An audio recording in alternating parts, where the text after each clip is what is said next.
here's the story.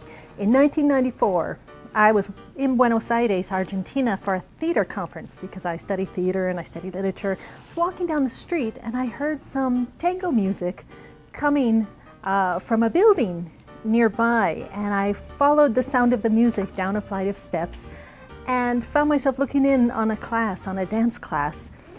And I became fascinated, mesmerized by the people who were dancing. And I decided that I really needed to try and learn how to do this myself. The most fascinating thing was that during the break, one of the Argentine students in the class asked those of us that were not from Argentina why we were there. And we each went around the room and told our story of how we had come to dance and why we were interested in this. And my favorite story came from a man from Japan, an elderly fellow who I had seen a few times in the dance halls. He said that this was the realization of a lifetime of dreaming of Argentina and dreaming of tango in Buenos Aires.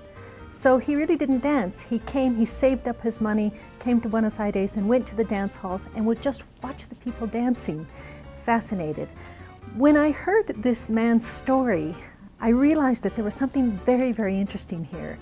And that was the way that Argentina exists in the global imaginary and how it exists, and it causes people then to even go to Buenos Aires and to have this experience, this connection with the dance and with the culture.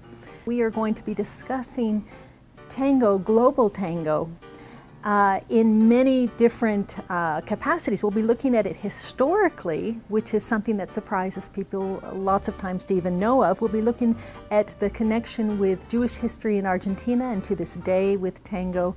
We will be looking at tango communities in the Middle East. What many people are very surprised to find out is that there are very committed communities of dancers that are in Syria, in Lebanon, in Egypt, in many countries in the Middle East. And so this is something that's usually quite surprising and unusual for people to hear about.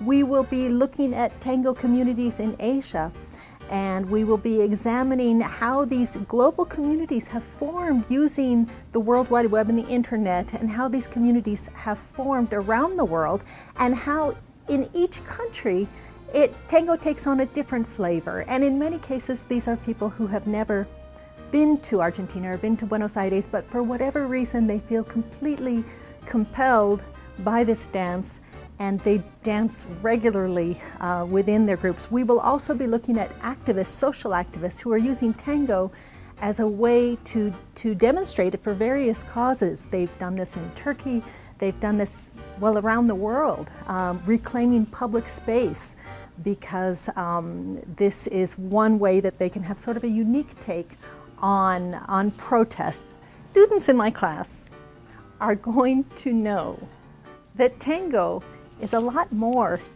than that.